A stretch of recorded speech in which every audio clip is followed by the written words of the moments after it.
Alors, moi, j'illustre ce que je vois et ce que la personne m'inspire.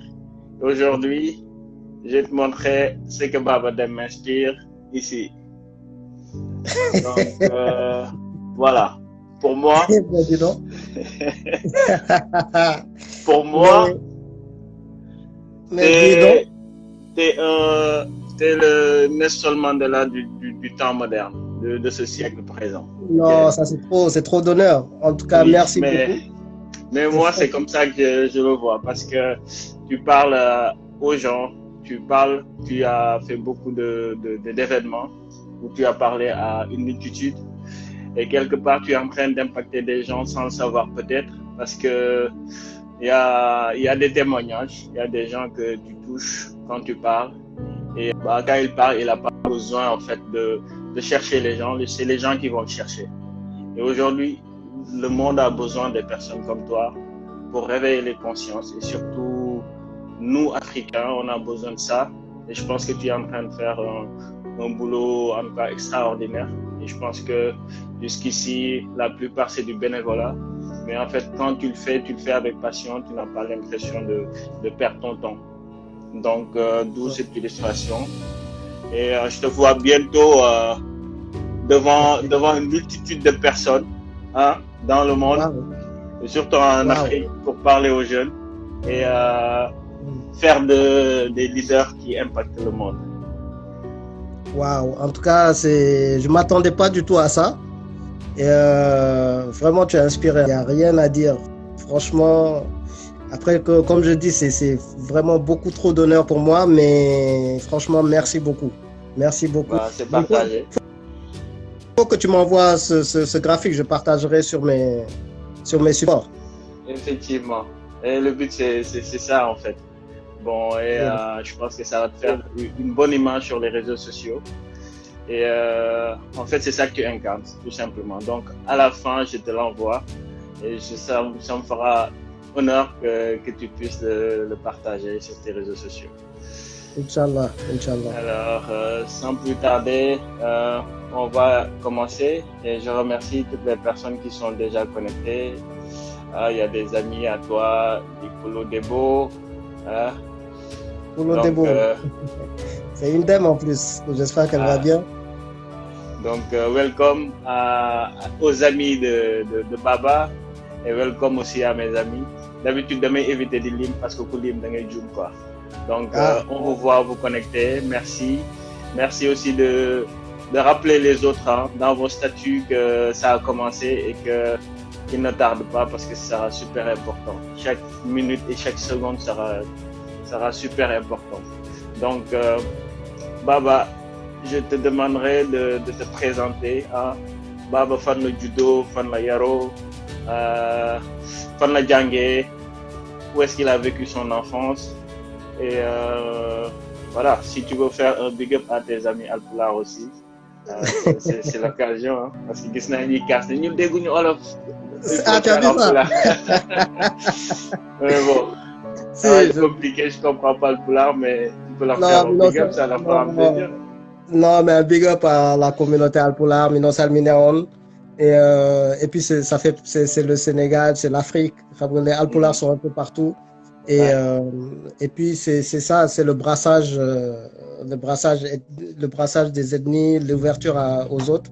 Mais en tout cas, un Mhm. grand big up aux Alpolars parce que je fais partie de cette communauté et Yes. j'essaye effectivement de me montrer, en tout cas, ambassadeur de la communauté, mais pas que Mhm. cette communauté, sénégalais Ok. partout. Ouais. Cool. Donc, qui est Donc, Babadem?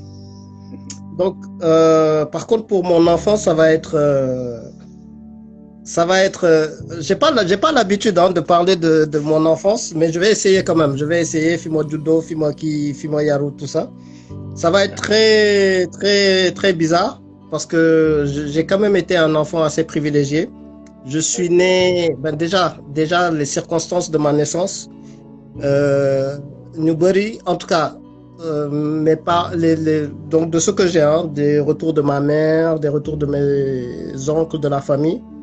Mhm. Euh, Par exemple, ma mère, au moment où elle devait elle était enceinte.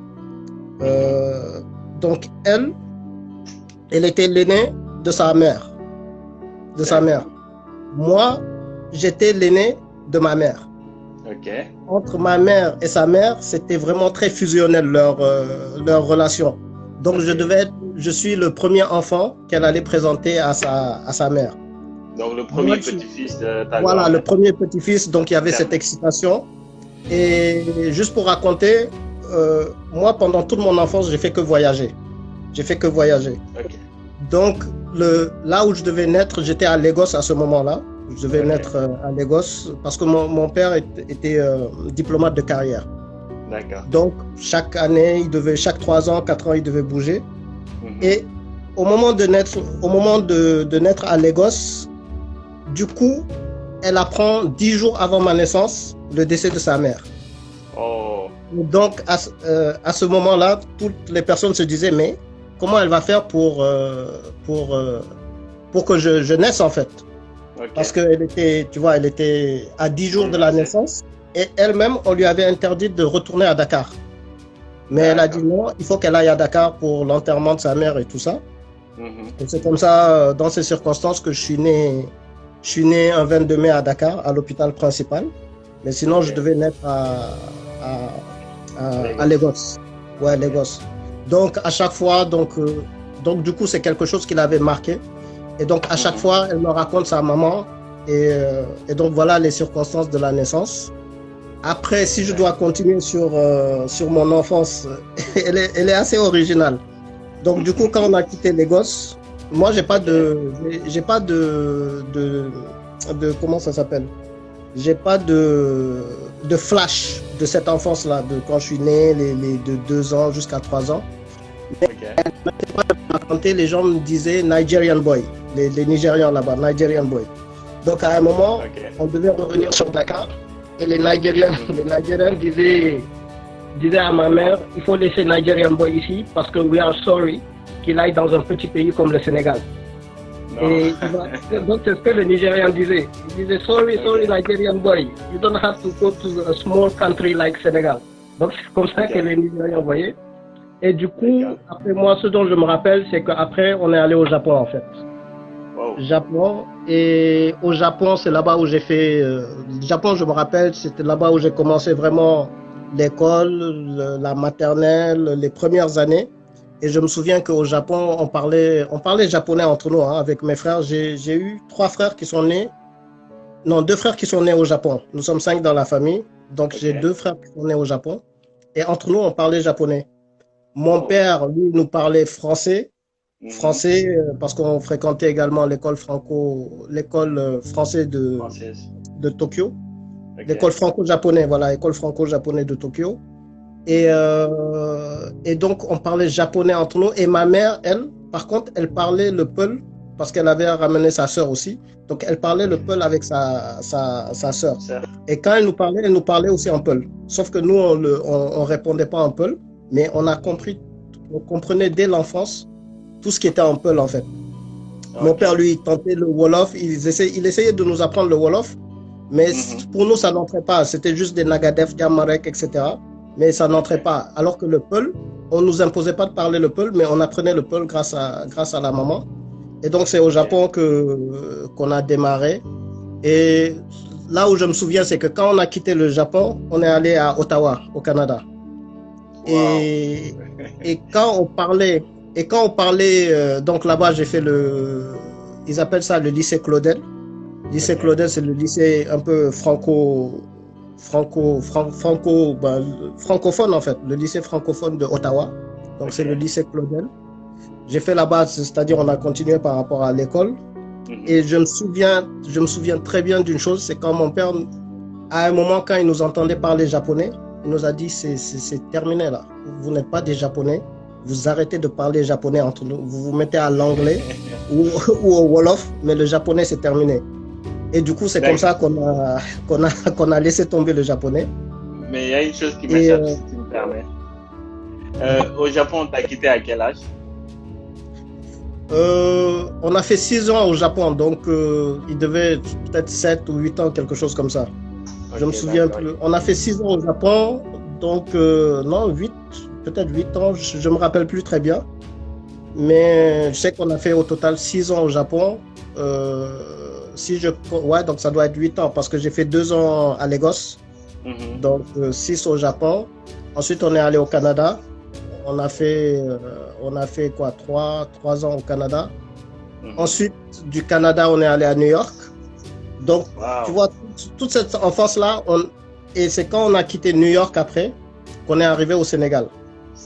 D'accord. La première fois qu'on met nos pieds au Sénégal. Et franchement, je dois t'avouer que ça a été un choc pour nous. Hein, un choc parce que encore la France, tu as des images de l'Afrique. Ouais. Mais Japon, Canada, États-Unis, dès qu'ils parlent de l'Afrique, c'est la pauvreté. Donc on a soit des images de safari Kenya. On avait soit parce qu'à l'époque on n'avait pas d'internet. Il n'y avait que la télévision comme mode de pensée et puis l'histoire qu'on enseigne dans les écoles des différentes écoles françaises.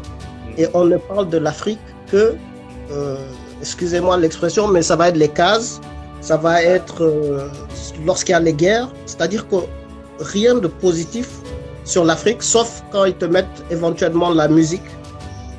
Donc les Youssou N'Dour, des choses comme ça, quand ils venaient là-bas, donc on montrait un peu de musique, mais pour nous, l'Afrique, c'était voilà, les images que les médias occidentaux, je ne parle pas de France, hein, je parle de Canada, New York, Japon, l'image qu'ils ont de l'Afrique, c'est terrible. Et même quand je quittais le Canada, je me souviens d'une personne qui disait « c'est dommage que tu sois africain ». Je dis « mais qu'est-ce que tu me racontes là ?» Il me dit « non, c'est parce que tu es africain que tu nous quittes. Et nous, on voulait que tu restes ici. » Je dis, ouais, mais viens plutôt en Afrique. Et c'est là où il disait, oui, on aurait bien voulu, etc. Mais bon. Et par contre, nous, on était excités d'arriver en Afrique. Et je t'assure que la première fois qu'on est arrivé en Afrique, c'était à Dakar. Ouais. Je regarde mon frère, on prend la voiture et on regarde. Et je me souviens, je disais, mais il y a des feux rouges ici. C'est-à-dire qu'on était tellement étonnés. On dit, mais il y a des feux rouges. Tiens, on passe à la place Indépendance, on voit les immeubles. On dit, mais c'est bizarre entre l'image qu'on nous montre dans les médias occidentaux et non, mais nous on était étonnés et positivement étonnés. C'est-à-dire que quand je quittais le Japon pour aller au Canada, États-Unis, là je n'avais aucune émotion en fait. Okay. On disait ok, on prend les bagages, on s'en va, c'est les affectations de notre père. Mais quand on nous a dit qu'on allait en Afrique, on était super excités. On disait waouh, en fait Africa. Et puis à New York, il y avait aussi ce côté. On avait le côté New York. Ce que les gens ne savent pas, c'est que nous, on habitait sur une île qui s'appelle Roosevelt Island à New York, qui fait face à l'ONU et au Queens là-bas. Donc sur c'est une île, hein, une île. Il y avait donc les francophones, les Africains. Ouais. Et je ne sais pas pourquoi, il y avait toujours cette rivalité entre Noirs africains et Noirs américains. Afro-américains. Ouais, afro-américains. Donc à chaque fois, il y avait cette rivalité, des bagarres là-bas, et bizarrement quand ils se moquaient de nous, ils disaient oh monkey black, c'était eux qui disaient black monkey, des choses comme ça. Je t'assure. Ou bien quand on jouait au foot on les dit oh there's just a monkey ou des choses comme ça. Et c'était bizarre, Mais nous, par contre, on revendiquait notre africanité parce que notre père, il y a une chose qui n'a jamais lâché notre enfance. Il parlait du Sénégal, le drapeau sénégalais. Il dit, vous êtes des représentants du Sénégal. Ici, vous n'êtes pas des Japonais, vous n'êtes pas des Canadiens. Si vous devez prendre des valeurs canadiennes ou japonaises ou américaines, prenez juste les choses positives. Mais tout ce qui est à côté là, vous laissez tomber. Ça, ce ne sont pas nos valeurs. Et lui, c'est vrai qu'il nous avait éduqués avec des valeurs, mais encore des valeurs extraordinaires. C'est-à-dire que, certes, on est des fils de diplomates, mais je t'assure que, par exemple, New York, quand on allait pour rejoindre le lycée, même au Canada, pour rejoindre le lycée français de New York, par exemple, nous, quand on devait quitter l'île, on était les seuls fils de diplomates à avoir les tickets de bus pour prendre le tramway, traverser le tram pour aller au Queens, prendre un bus là-bas pour aller à notre lycée. Tous les autres, ils avaient leur chauffeur, leur voiture. Après, on dit, mais papa, nous, on ne comprend pas pourquoi on peut pas prendre, pourquoi on n'a pas le droit à la voiture ou des choses. Il disait, vous allez apprendre, c'est-à-dire que même le passeport diplomatique, là, on n'avait pas le droit au passeport. Les seuls moments où on avait le passeport diplomatique, c'est les seuls moments où on devait voyager pour les affectations. Et il nous disait, vous êtes pas les fils des autres. Et il disait que sa voiture ou les voitures pour les diplomates ne servent que pour ses missions diplomatiques. C'est-à-dire que le week-end, lui-même, quand il se déplaçait, il prenait le métro ou le train. Tant que ce n'était pas en accord avec la mission sénégalaise. Donc, pendant toutes ces... C'est-à-dire qu'on peut dire qu'on était privilégiés, mais on n'avait pas accès à ces soi-disant privilèges. Et même quand on devait... En tout cas, il nous a vraiment donné cette éducation qui faisait que dès qu'on avait l'âge d'avoir un passeport sénégalais, il nous donnait le passeport ordinaire. Il disait, tenez, vous voyagez avec ça maintenant. On disait, mais l'autre nous permet d'avoir certains avantages. Il disait, non, non, non. Voilà les valeurs. Moi, je suis un soldat de la République du Sénégal. À vous aussi de le faire. Et surtout, une chose, ne demandez jamais à personne un service que vous pouvez vous rendre. Ne tombez pas dans la facilité. Donc, on a grandi comme ça. Donc, c'était vraiment une personne à cheval sur ses... C'est-à-dire que même dans le salon, c'est-à-dire que nous, les enfants, on ne pouvait pas aller au salon. C'est-à-dire qu'il n'y a pas de... C'est-à-dire que s'il était là-bas avec une personne, tu ne t'assois pas à côté. Tu te lèves, tu dis « Ah » et tu les laisses entre grandes personnes. Donc, c'était vraiment une éducation assez... Et donc, le Sénégal, l'Afrique, il nous disait « Il faut que personne ne vous dise que vous êtes moins bon que les autres. Vous êtes ici les représentants de votre Afrique, de l'Afrique. Dites haut et fort l'Afrique. Et si vous allez même en classe, qu'on vous dise c'est quoi votre nom, d'où ça vient, soyez fiers et ne soyez pas timides de dire ah non, we are from Africa ou des choses comme ça. Montrez-le avec fierté parce que eux aussi doivent savoir qui nous sommes. Et donc c'était ça nos différentes missions. Et c'est vrai que quand on est arrivé au Sénégal, c'était waouh. On était surpris par rapport au... on s'est dit waouh, la place, l'indépendance. On était vraiment surpris et agréablement surpris parce que l'image que les Occidentaux renvoyaient de l'Afrique ne correspondait pas du tout à ce que nous on voyait. Et franchement, quand on a dû quitter même le Sénégal, je vais faire même un coucou à Kolda.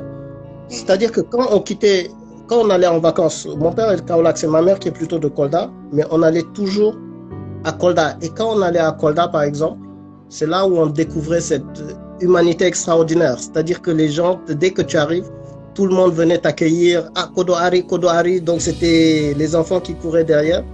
Et c'est-à-dire que même quand tu mangeais, c'est-à-dire qu'au moment où tu mangeais, il y avait au moins 10 bols qui venaient. On disait, ah, ça c'est de ça, ça c'est de ça, ça vient de là, ça vient de là. Quoi. Non, c'était, tu vois, le côté humain, Kolda, même le côté, même à Dakar, je veux dire, les maisons, on ne ferme pas les portes. Ça, tu entres, tu sors, tu entres, alors que dans les pays occidentaux comme le Japon, tu es chez toi et tu es cloîtré, quoi. Donc, c'est pour ça que je dis que l'Afrique a vraiment... Et pour te dire que je suis africain, mais quand je suis allé là-bas, je me suis dit, mais on s'est fait... Je disais à mes frères, là, mais on s'est fait vraiment avoir. Pour nous, l'Afrique, c'était, voilà, c'était limite les cases. C'était, ils nous montraient que ça de l'Afrique. Et du coup, c'est quand on est arrivé, on s'est dit, OK, on a compris, eux, ils veulent montrer que ça. Mais il y a cette beauté en Afrique. Et franchement, le bien-être, c'est pour ça que quand on quittait Kolda, quand on quittait le Sénégal, c'était le seul moment où on quittait là-bas pour venir. À ce moment-là, on venait en France parce qu'il avait une mission, il était affecté en France à un moment. Mais on pleurait en se disant, mais papa, pourquoi tu ne nous laisses pas ici, à Dakar? Ouais, alors que beaucoup vous disent, mais vous avez de la chance, vous allez partir en France là. Je disais, franchement, si je pouvais échanger ma place avec toi là, je l'aurais fait, quoi. Et c'est comme ça, après il est parti en Chine, Guinée, pas mal de trucs. Après nous, finalement, on s'est établi un peu en France parce qu'ils ne pouvaient pas...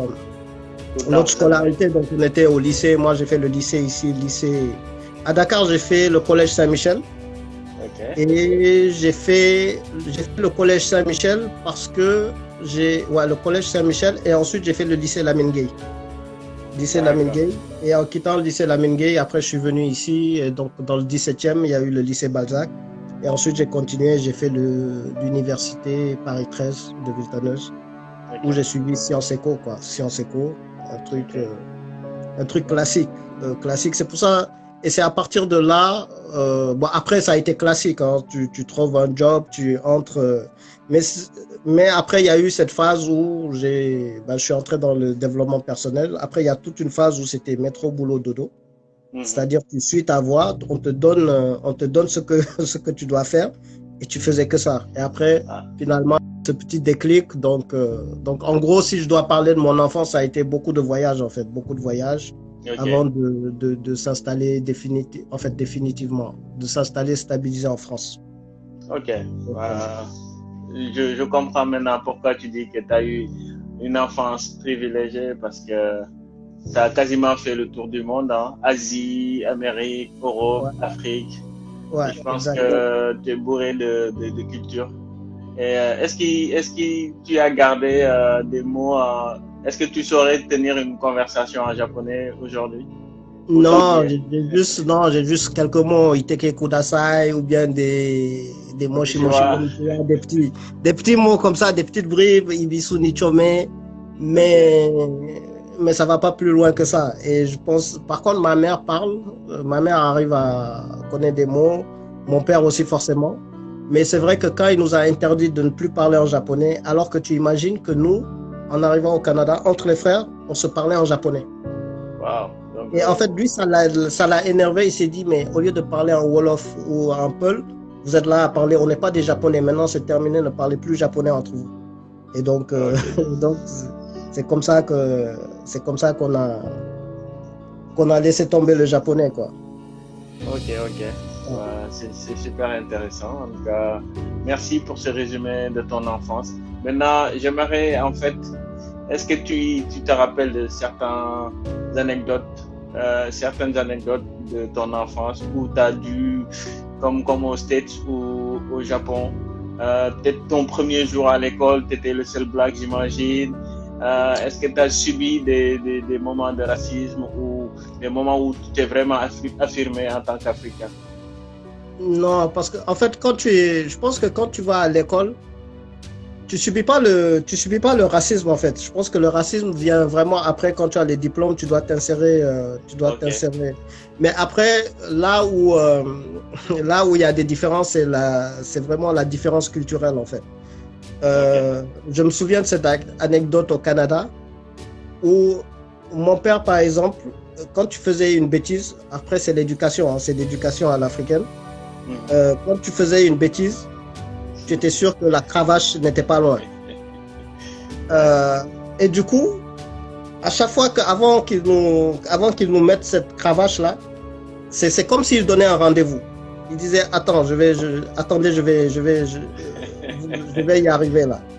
Et on savait qu'il y avait ça. Et à un moment, il y avait un Canadien qui passait, qui nous disait mais venez, on va sortir. On dit non, on est puni. Il dit mais comment ça? On dit il y a la cravache. Et c'est là où je dis à ma mère, mais pourquoi on n'a pas les punitions comme les Canadiens, où on va te dire vous êtes privé de dessert ou vous êtes privé de télévision. Wow. Là, même si c'est une semaine, on prend ça que par rapport à la cravache. Mais c'est ça en fait, c'était les petites, il y a ces petites anecdotes ou même le français canadien, c'est-à-dire que quand j'ai quitté le Canada, par exemple, il y avait des mots il y avait des mots comme par exemple une culotte, elle est en culotte, elle est en short au Canada. Okay. Ou quand on te dit brosser, ça veut dire tu te coupes les cheveux. Donc, par exemple, même à Dakar, il y avait eu des mots comme tangal, par exemple tangal. Ouais. Tangal. Moi, je pensais que ça voulait dire bonbon en français.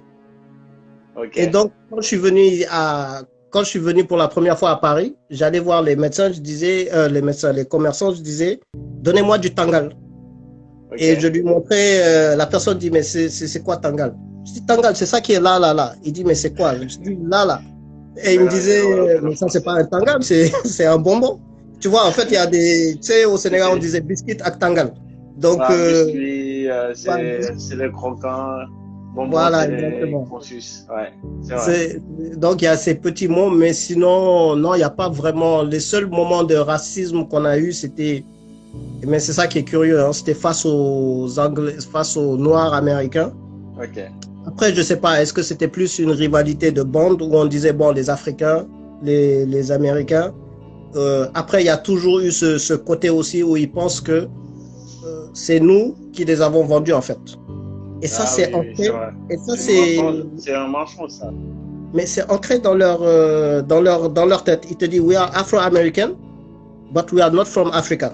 Je dis, mais c'est quoi ton. Il dit, mais c'est vous qui nous avez vendus. Tu sais, quand tu es enfant, tu calcules pas. Tu dis, bon, après, vous vous insultez ou des choses comme ça. Mais c'est après que tu te dis, ben, l'histoire, le problème de l'histoire, c'est que quand les autres écrivent l'histoire, ce que je dis aux gens, par exemple aux Antillais, mais vous pensez que à l'époque, les explorateurs sont venus avec des fleurs en disant aux personnes, on a besoin de main-d'œuvre, venez, on a besoin de main-d'œuvre. Ils sont venus avec des armes. Et après, ça, c'est leur histoire, mais ils sont venus avec des armes. Donc, moi, je suis même pas sûr qu'il y a eu ce type de vente. Ils s'imposaient, ils récupéraient, ils tuaient, ils prenaient. Mais sauf que l'histoire, comme c'est eux qui l'écrivent, ben ça. Bon, en tout cas, la partie racisme, je l'ai connue plutôt à ce niveau. Après, bon, c'est vrai qu'aux États-Unis, c'est plus à la télé qu'on entendait ça. Mais quand on est enfant, on n'a vraiment pas, à part les. Voilà, il y a Léonie qui explique. Voilà, ils ne connaissent pas leur histoire en fait. Ils ne connaissent pas du tout leur histoire. Et effectivement, ils créent des histoires pour séparer, pour mieux régner, quoi. Et tous les moyens sont bons pour faire croire des sottises aux frères. Ouais, c'est-à-dire que les gens sont venus en Afrique, ils pensent qu'ils sont venus négocier avec des fleurs en disant j'ai besoin d'esclaves, merci, vous tenez. Non, ils sont venus avec des armes pour massacrer. Et après, on ne raconte pas la vraie histoire, mais bon. Il n'y a que ça. En tout cas, pendant l'enfance, je n'ai pas vraiment connu de racisme. Je peux pas. Non, il n'y a pas de franchement de racisme. Très bien. Et même, curieusement, au Japon, on m'expliquait, je me rappelle que quand j'étais enfant, c'est les Japonais même qui nous expliquaient. En tout cas, il y avait tellement de gentillesse entre eux. C'est eux-mêmes qui m'ont appris pas mal de choses. Par exemple, le wecchet. Pourquoi il y a du wecchet ou la monnaie. Comment on fait la monnaie quand tu achètes ça. C'est des Japonais qui nous expliquaient. Celle qui s'occupait de nous, c'était une japonaise. Donc, forcément, on a l'impression qu'on était intégrés. On était intégrés là-bas. Ok. Ouais. Extraordinaire. Donc, merci pour ce résumé. Là, j'aimerais que tu nous partages un peu d'où est parti ce déclic qui t'a poussé dans la motivation personnelle. D'où c'est parti et qu'est-ce qui a enclenché cette procédure en toi là? Ouais, ce qui est dommage, c'est pour ça que je dis c'est dommage, ça part souvent d'un déclic ou d'un drame personnel en fait. Okay. C'est ça qui est dommage, il faut que tu sois coincé au fond du trou ou face au mur que tu commences à avoir ce déclic. Donc c'est parti de ça.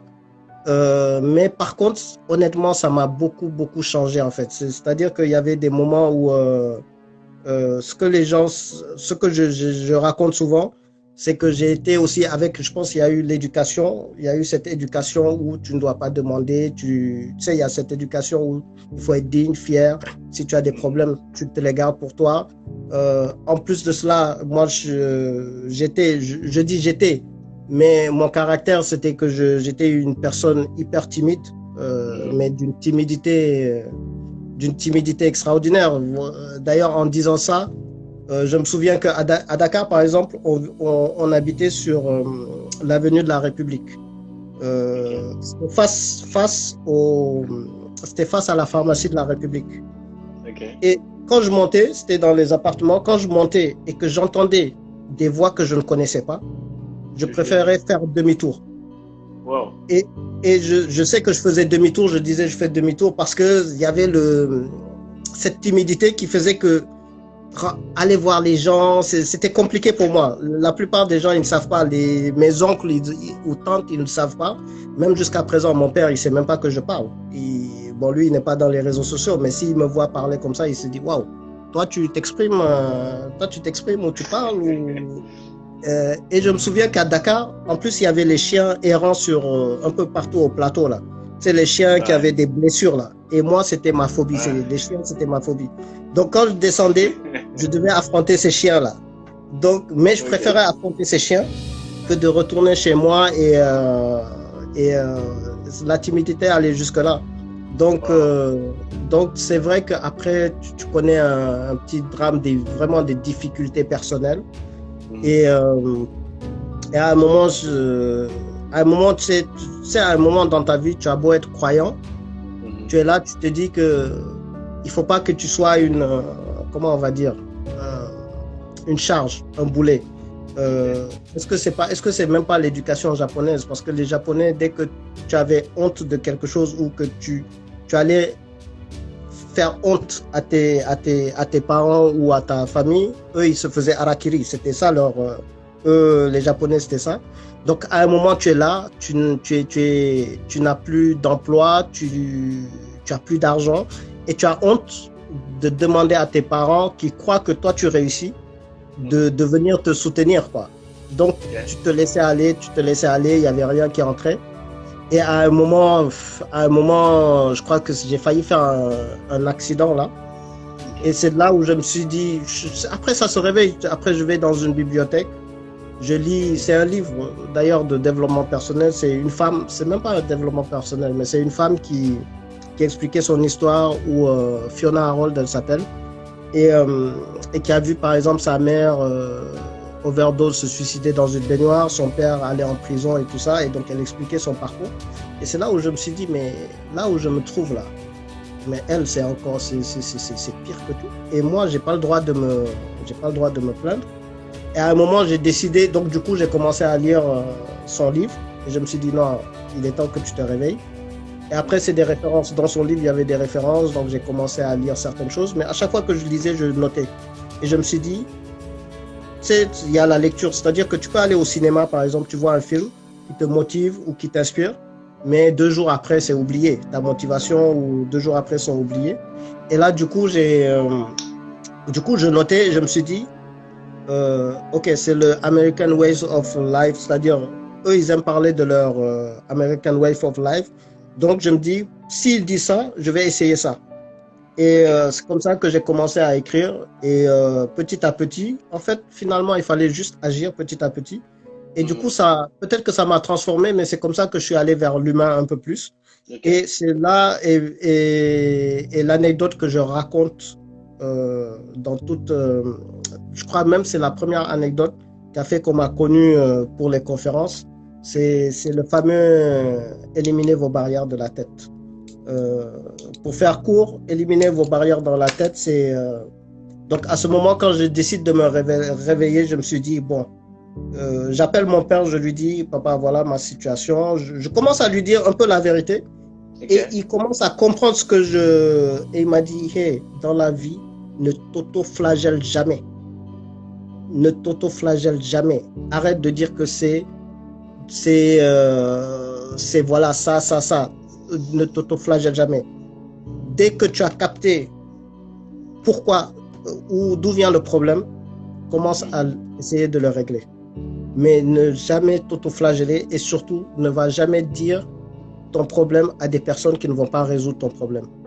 Parce que là, tu vas t'exposer et tu vas être vulnérable à leurs yeux, leur faiblesse. Par contre, tu peux le dire à des personnes qui, quoi qu'il arrive, sont des personnes qui pourront t'aider. Même s'ils vont commencer et puis ils vont dire, et il m'a dit, assume, quoi qu'il en soit, si tu as fait une bêtise, assume. Et assume jusqu'au bout. Et si tu dois, et assumer au bout, c'est si tu dois aller en prison, n'aie pas peur d'y aller, parce que c'est une faute que tu auras faite. Si tu dois te mettre à nu, fais-le, mais assume tes responsabilités. Ça t'apprendra plus tard, lorsque tu vas commencer à prendre des décisions, d'assumer toutes tes décisions. Et c'est surtout ça. Mais il disait, ne t'auto-flagelle jamais. Et c'est comme ça que je me suis dit, ok, le meilleur moyen de s'aider est de toi. Donc, pour s'aider, il fallait que je trouve un job, en fait. Okay. Alors que j'étais découragé, c'était en pleine période de subprimes. Et donc, j'ai commencé à envoyer des candidatures. Et bizarrement, j'envoie des candidatures. C'était sur, tu vois, le Monster, c'était Monster, ah oui, il y a des pour les CV en ligne, là. Voilà, les CV en ligne et tout ça. Et tu envoies. À un moment même, je devenais spécialiste même. Je savais à quelle date ils mettaient les jobs en ligne. Je savais à quelle heure on devait mettre. Tellement j'envoyais. Mais le problème, c'est que quand tu envoies, finalement, tu te retrouves avec... tu ne sais plus à qui tu as envoyé. Et un jour, une personne, là, c'était en Irlande, on m'appelle, on me dit, OK, on a besoin de vous, pour ce job. Voilà. Donc, tu sais, chez les anglo-saxons, ça va très vite. Donc, quand ils m'ont appelé, c'était presque, on n'a fait même pas 2 ou 3 minutes, et ils disaient, OK, on te donne rendez-vous pour le job interview, c'était un jeudi, donc job interview mardi. J'étais content, mais quand ils t'envoient après le courrier de la convocation, je regarde le courrier de convocation et je me suis dit, mais eux, pourquoi ils m'ont pris? Parce qu'ils voulaient un poste d'interprète, alors que moi, je parlais même pas leur anglais irlandais, là, je parlais pas très bien l'anglais. Je me suis dit, mais où est-ce qu'ils sont partis chercher que moi, je pourrais faire interprète? Et en plus, pour le ministère c'était ministère de la Justice et ministère de la Santé. Et je me suis dit, mais s'ils voient la supercherie, parce que je me suis dit, pourquoi ils veulent me recruter? S'ils voient la supercherie, ils vont peut-être même me reprendre ma carte de séjour là-bas ou des choses comme ça. Donc, je commence à douter. Et c'est là, franchement, et c'est là où je raconte très souvent cette anecdote. C'est là où je rencontre un vieux dans un parc et il me voit passer. Je passais très souvent dans ce parc. Et il vient, il me dit, mais aujourd'hui, tu n'as pas l'air d'être bien. Je fais, et puis je lui dis, voilà, je cherche du boulot. Et là, on m'a donné l'occasion de faire une interview, donc un entretien d'embauche. Ouais. Sauf que, franchement, je ne sais pas pourquoi ils m'ont recruté, ils ont dû se tromper. Et c'est là où il a eu cette phrase. Il m'a dit, toi, tu es français. Je dis, OK, bon. Franchement, même en France, on ne me dit pas que je suis français, mais bon, c'est quoi? C'est l'accent. Il me dit non. Bon, même si tu dis que tu n'es pas français, forcément tu es francophone, français ou francophone. Je dis OK, c'est pourquoi. Il dit, vous savez, les Français, ce sont les seules personnes qui se mettent des barrières dans leur tête avant même de voir de quoi il s'agit. Après, il me dit, mais toi, les personnes qui t'ont appelé là sont des personnes professionnelles. Même si tu as menti dans ton CV là, quand tu vas aller là-bas, la pire des choses, c'est qu'ils vont te dire merci, bonne continuation. Mais vous, les Français, vous mettez des barrières dans vos têtes. Dans le meilleur des cas, tu vas t'inventer une gastro pour ne pas y aller. ou dans le meilleur des cas, tu vas y aller, mais ta tête sera baissée et ça sera écrit un grand nom parce que tu vas douter de toi. Et il me disait, fais le job. Nous, ici en Irlande, notre meilleur enseignant, c'est Google. Va taper tous les mots juridiques de Google. Tu as 4 jours, étudie, va là-bas, tu donnes le meilleur de toi-même. Et qu'est-ce que tu risques à part une poignée de main? Et laisse-eux. Et là, la phrase qu'il m'a dit, c'est laisse-eux te dire non, mais surtout toi, ne te dis jamais un non. Toi, dis que tu es capable et laisse-eux te dire non. Élimine cette barrière de ta tête, ça c'est vraiment français. Et franchement, à partir de là, je me suis dit, OK, je vais apprendre. Et dans ma tête, je me suis dit, dans le pire des cas, ils vont juste me faire un shake hand, ils vont me dire bonne continuation. Donc dans ma tête, c'était comme ça. Donc je suis allé assez tranquille. Et finalement, ils m'ont recruté. Et j'ai toujours continué, je fus même, et c'est là où j'étais sidéré, c'est que quand j'ai fait la formation directement au tribunal, je voyais l'anglais là qui partait à toute vitesse, je comprenais rien, j'ai dit les avocats qui parlent ici, le juge qui parle ici. Je disais mais attends, moi je vais faire l'interprète. En fait, le boulot c'était de faire l'interprète des réfugiés en fait, qui parlaient pas. Et quand eux ils m'ont recruté, c'est qu'il y avait juste une ligne sur mon CV qui les a intéressés, c'était la partie langue. Et la partie langue, il y avait le français, il y avait le peul et il y avait le wolof. Et donc, ils m'ont recruté par rapport à cette partie langue, en fait, et de pouvoir traduire de l'anglais en peul, anglais en wolof, etc. Et donc, quand j'ai fait la formation, je regarde, je dis, punaise, ils vont, là, ça ne va pas aller. Mais bon, je ne vais pas me mettre de barrière dans la tête. Au moins, eux, ils vont me dire non. Donc, plus ça avançait, plus ils m'ont dit, OK, vas-y.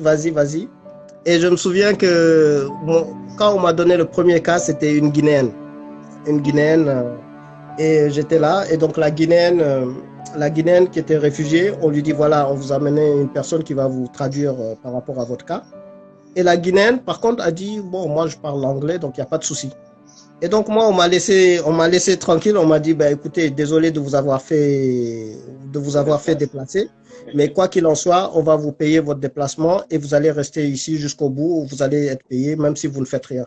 Et donc, la Guinéenne parle de tout ça. Et c'est quand j'ai vu le chèque qu'on m'a donné à la fin, je me suis dit, hey, ça vaut le coup, apprends et puis tu vas continuer.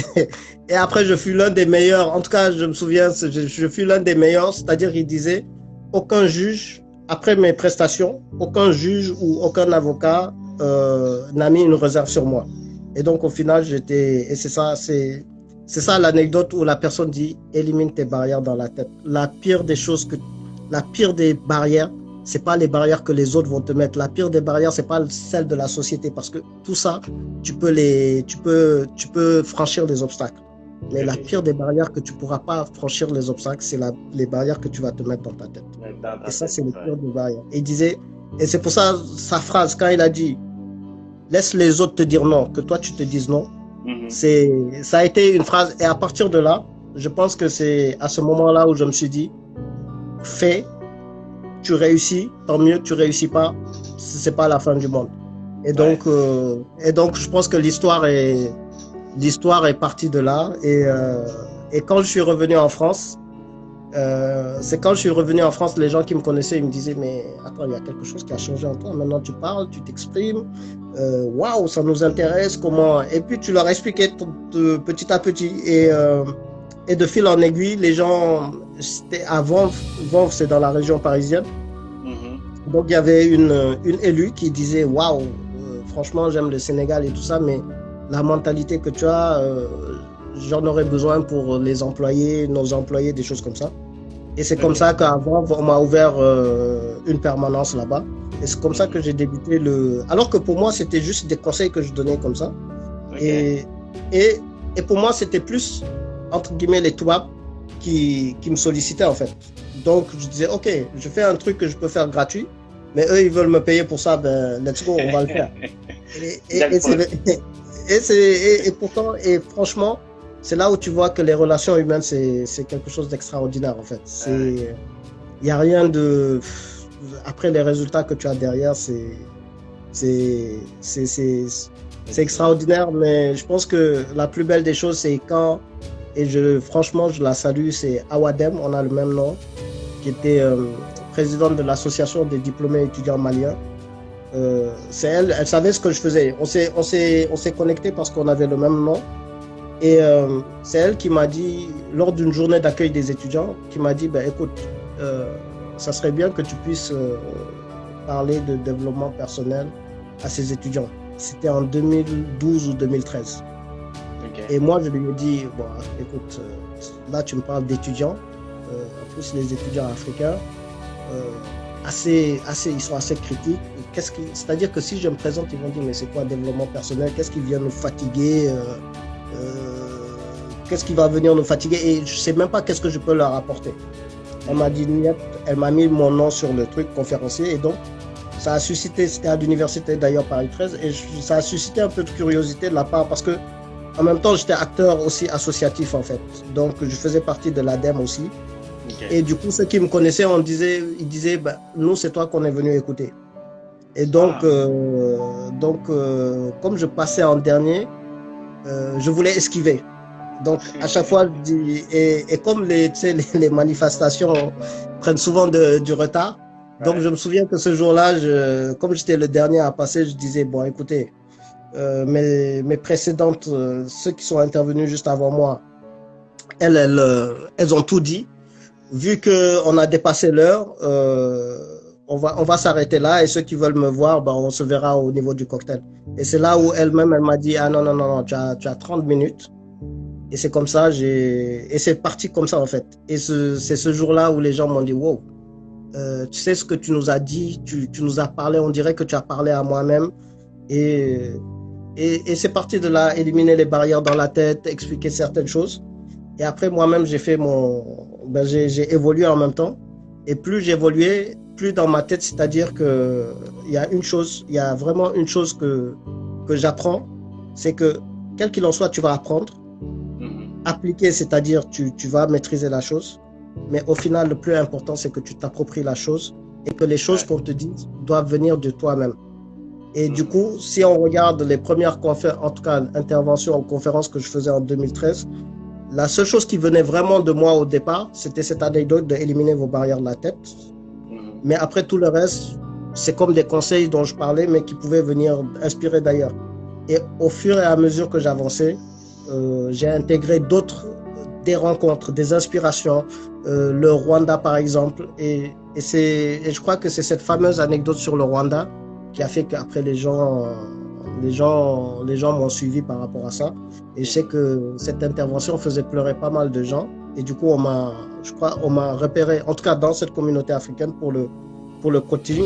Okay. C'est parti de tout ça. Et après, je suis tellement fier de mettre ces valeurs africaines, de pouvoir en parler, de pouvoir échanger et de se dire qu'on a vraiment des valeurs. Et même dans le développement personnel, si tu regardes bien, plus je lisais certains livres et plus j'arrêtais à un moment et j'écoutais. En fait, mon père, c'est celui qui aimait donner des conseils.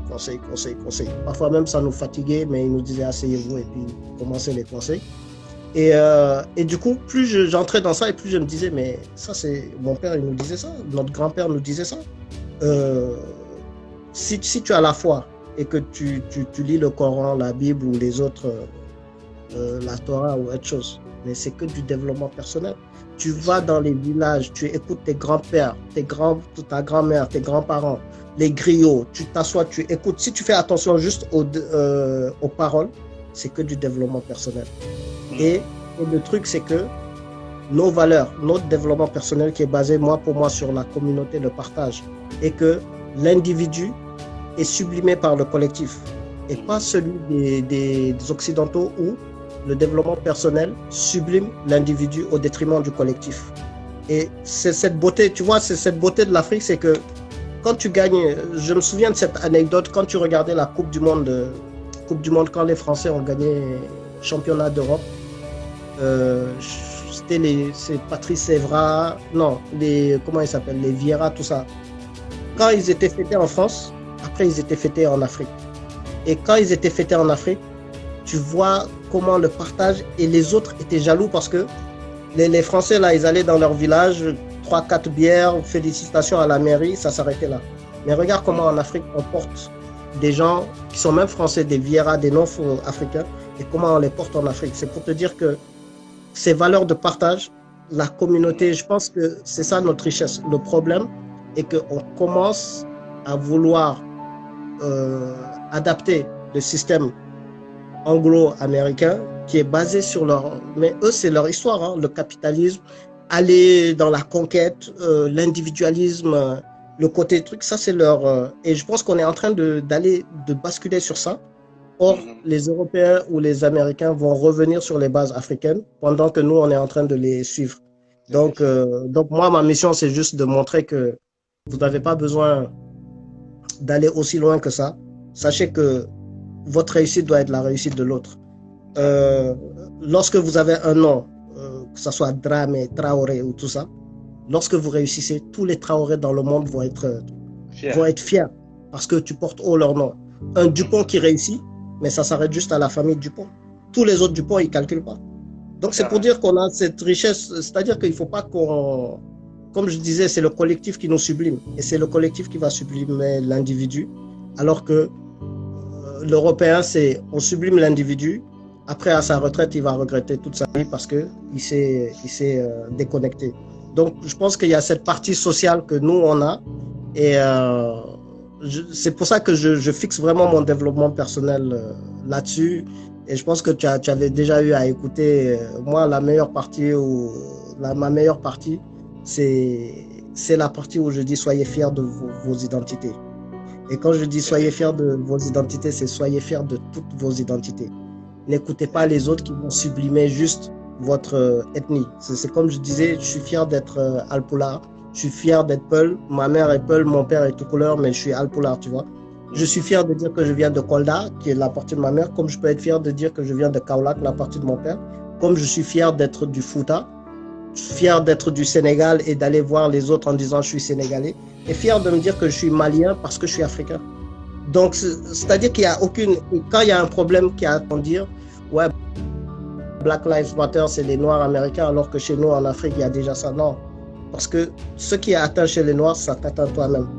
Mais surtout, ne faites pas une fierté sélective. Soyez fiers de tout et soyez des ambassadeurs de toutes vos... Si vous êtes musulman, soyez fiers d'être musulman. Si vous êtes chrétien, soyez fiers d'être chrétien. Mais ne dites pas, par exemple, un métis, ne dites pas je suis moitié sénégalais, moitié français. Vous êtes 100% sénégalais, vous êtes 100% français et soyez fiers des deux côtés.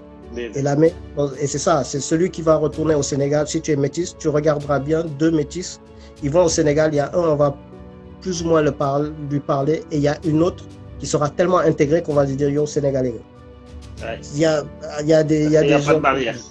Il n'y a pas de barrière. Il faut être fier de tout. C'est ça. Et surtout de ne pas se taire. Si je suis fier, par exemple, si j'entends une personne me dire ah, vous les Alpulaar, là, vous êtes conservateur ou des choses comme ça, je dis mais ouais, mais tu t'adresses à un Alpulaar. La plupart des gens ils vont dire c'est pas pareil. Et pourquoi c'est pas pareil? Pourquoi c'est pas pareil? Je suis Alpulaar. Dans toutes les communautés, il y a du bon, il y a du mauvais. Dans toutes les communautés. Mais l'essentiel, c'est que comprends ce que nous sommes. Et après, quand tu comprendras ce que nous sommes, je comprendrai qui tu es. Et après, il y a ce partage de valeurs. Et c'est ça que, en tout cas, c'est cette mission que je me donne souvent. C'est de se dire soyez fiers de toutes vos identités. C'est cette partie que je dis souvent. Et quand je suis face aux Sénégalais, et c'est ça qui est curieux. C'est-à-dire que parfois, quand tu fais des présentations, tu peux faire des présentations PowerPoint. Et si tu regardes mes PowerPoint, je mets que des phrases à moi. Je me limite à 3. Et il y a un PowerPoint où tu vois at Fider. Donc il y a Jom qui est écrit, Fullo qui est écrit, Fider qui est écrit. Et les gens se disent, mais c'est quoi ça? Je dis, mais c'est des valeurs, là c'est des valeurs. Si j'ai en face de moi des Maliens, je vais aller chercher leurs valeurs à eux. Et leur dire, hey, c'est pas parce que vous allez chercher des Molières ou des... Commençons à regarder nous d'abord ce que nous avons nous, ce qui nous enrichit, avant d'aller voir ailleurs. Mais n'allez pas chercher ailleurs pour expliquer qui vous êtes. Et c'est ça, et c'est ça qui est fou, hein. C'est-à-dire que ce sont ces valeurs africaines qui ont fait que je suis devenu ce que je suis, auprès des Occidentaux aussi.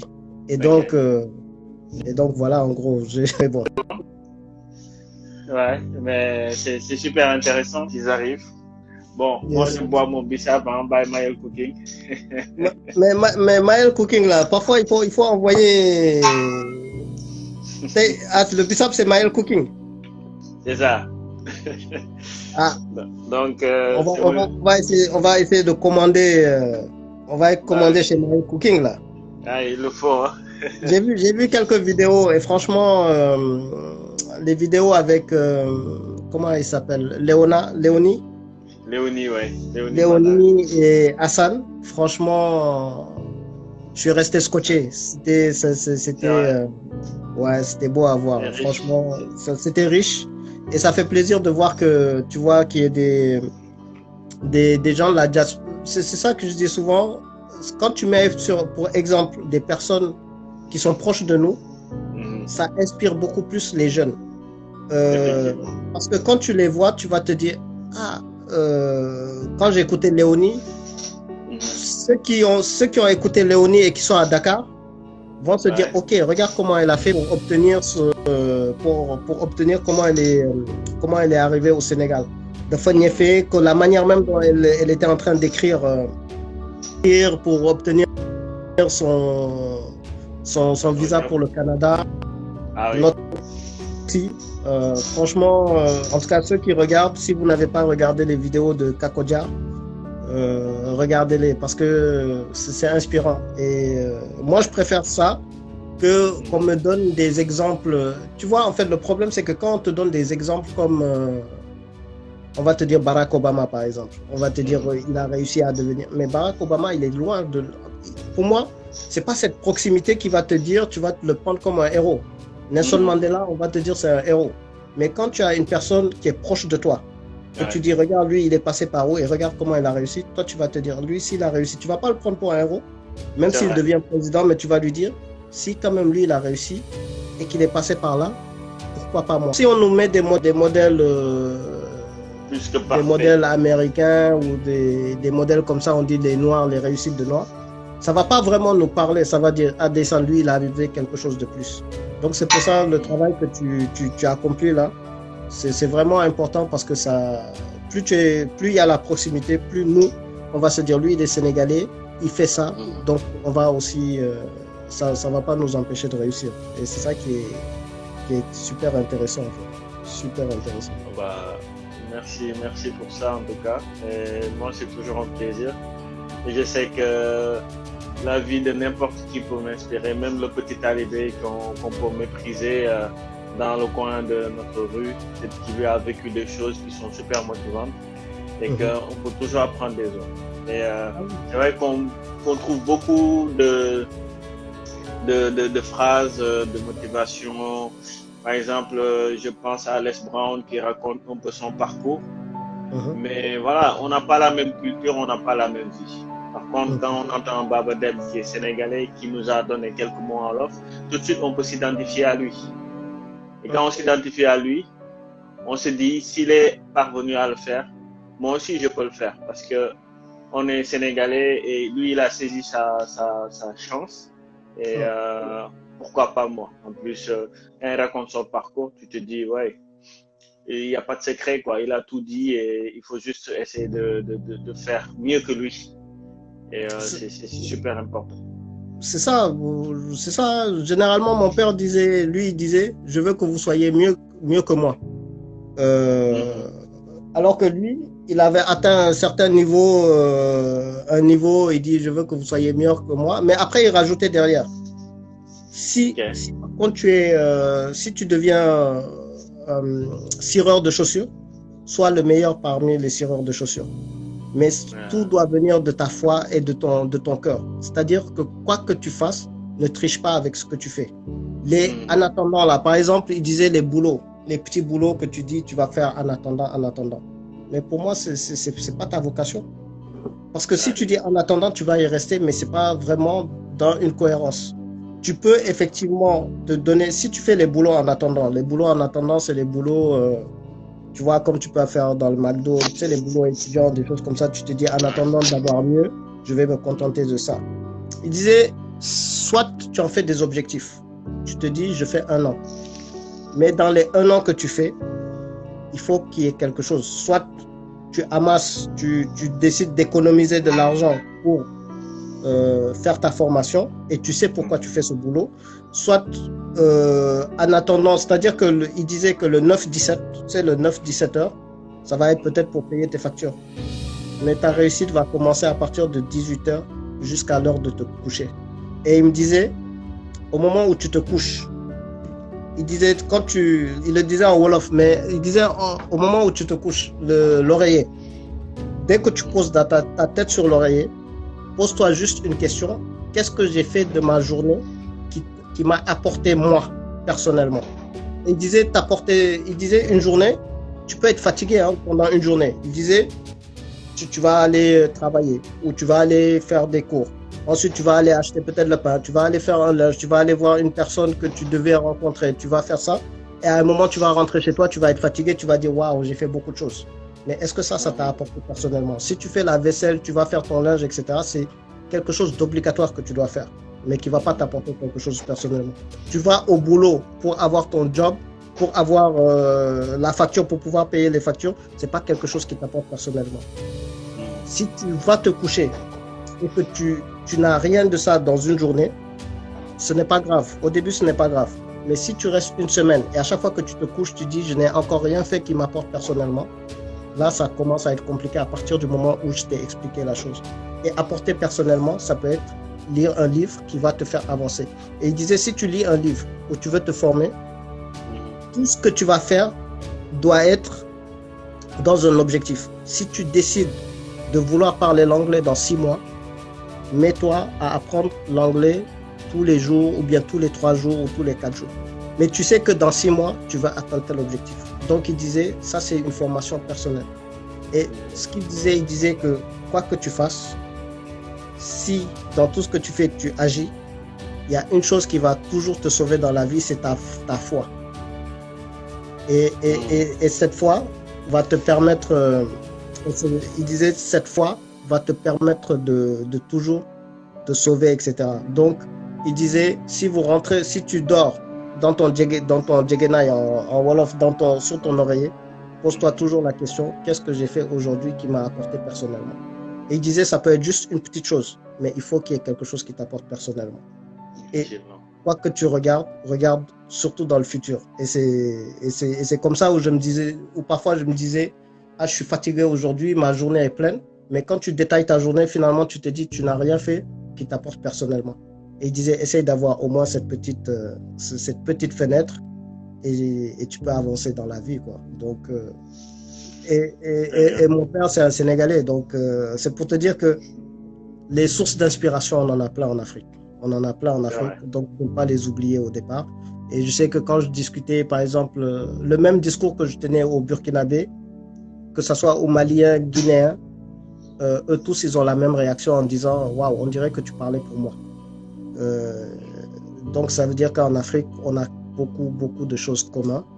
Et ce qu'on doit arrêter, ce que je dis souvent, c'est que arrêtons de positiver le négatif chez l'Africain. Ce que je veux dire par là, c'est que quand il y a quelque chose de positif pour l'Afrique, on individualise. Je prends l'exemple au Rwanda. Si tout va bien au Rwanda, on va dire le Rwanda est un pays extraordinaire. S'il y a un problème de génocide, l'Afrique a ses vieux problèmes de génocide. C'est pour ça que je dis, si on doit sublimer l'Afrique, inversons les tendances. C'est-à-dire que quand un pays réussit, par exemple, quand on parlait par exemple du Covid, là, au début, tu entendais le Sénégal un modèle de réussite pour le traitement du Covid. La presse mondiale a parlé de ça. Mais pourquoi vous ne dites pas l'Afrique, un modèle de réussite? C'est-à-dire que chez nous aussi, on aime se dire « Ah, le Sénégalais l'a réussi ». Et si c'est quelque chose de mauvais, « Ah, l'Africain, c'est pas la peine ». Et c'est pour ça que je dis, arrêtons de généraliser le négatif, généralisons le positif, individualisons le négatif. Une façon de dire que par exemple, quand un Français, un Européen se fait arnaquer par une personne, la seule chose qu'elle va dire, c'est « le salaud, il m'a eu ». Mais quand un Africain se fait arnaquer par un Africain, je savais, les Africains, c'est même plus la peine de leur faire confiance. Dis-toi, le salaud, il m'a eu. Mais ne dis pas, les Africains sont comme ça. Et si on arrive juste à changer cette méthode, je pense que, je ne dis pas qu'il faut nier, il faut nier certaines choses, mais juste dans notre langage. Yannick Noah ou un Français qui gagne quelque chose, on va dire le français. Ça, c'est connu. Tu commences à perdre, on va dire le franco-camerounais. Mais quand tu humilies, on va te dire le camerounais. Et c'est après 3 points de suspension, bon, il a des origines françaises. Donc c'est pour ça que je dis, essayons de généraliser quoi qu'on fasse le positif. Et surtout, de ne pas fuir certaines choses. Moi, parfois, j'entends des gens qui disent « Ah, les Maliens, là, c'est pas la peine », ou bien les choses comme ça. Je dis « Ouais, mais frère, moi, je suis Malien.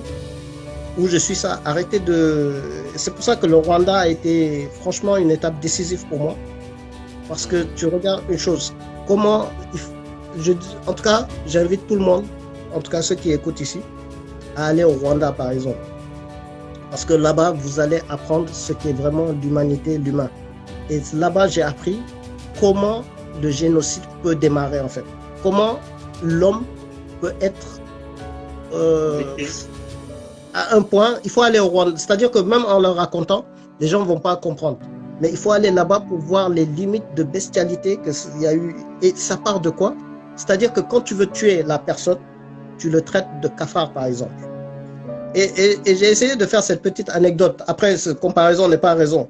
Mais par exemple, il y avait cette... tu sais, quand tu es en Afrique, là, que ta mère, c'est-à-dire ta mère t'envoie quelque part, et tu lui dis non, je ne veux pas, ou je ne peux pas, ou j'ai pas le temps. Est-ce que quand tu remarques la maman quand elle est fâchée, ou bien même le père quand il est fâché, quand il veut te frapper, il va t'insulter. Et si tu écoutes bien les insultes, ou bien tu sais, des insultes comme ça, en fait, en le faisant même, c'est-à-dire que tu déshumanises la chose. Au Rwanda, le truc c'était, tu déshumanises l'autre en disant c'est un cafard. Tu vas pas dire c'est un chiot ou tu sais, les animaux gentils là. Eux, ils appelaient les Tutsis les cafards. Et la réaction des gens, quand tu rencontres un cafard, tu vas pas dire oh il est beau ce cafard. Tu écrases. C'est comme ça ils ont déshumanisé les Tutsis en disant ce sont des cafards qui vont venir nous envahir ici. Et vous savez quand les cafards commencent à s'épandre ou des choses comme ça, c'est notre fin. Et c'est comme ça ils tuaient comme ça les Tutsis en disant c'est des cafards. C'est comme ça qu'on appelait les Tutsis. Et c'est pour ça que je dis, si on commence à dire, attention les Djola là, ils sont bien mais chez eux, mais sinon,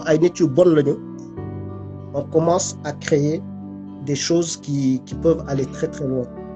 Et pourtant, la plus belle des choses, c'est que l'ignorance, c'est la pire des choses. Ouais. Allez vers l'un, communiquez avec l'autre et vous allez voir que vous allez découvrir des choses extraordinaires. Vous allez voir même que vous avez plein de choses en commun. Mais ce qui est encore plus beau, c'est que vous allez échanger des choses que vous ne savez pas, que lui aussi ne savait pas. Et c'est ça qui nous permet, alhamdoulilah, au Sénégal, on vit quand même truc, mais parfois il y a des élans ethniques qui peuvent faire peur. Donc, quelle que soit la personne, si vous entendez une personne vous dire, ah, toi tu vas avec ces gens-là, mais ils sont pas bien, il faut dire tout de suite, il faut arrêter. L'homme, c'est l'homme, individualisons, il y a toujours des mauvais dans tous les cas, il y aura toujours des bons dans tous les cas. Mais si on commence à généraliser, c'est ça qui nous fait, qui nous crée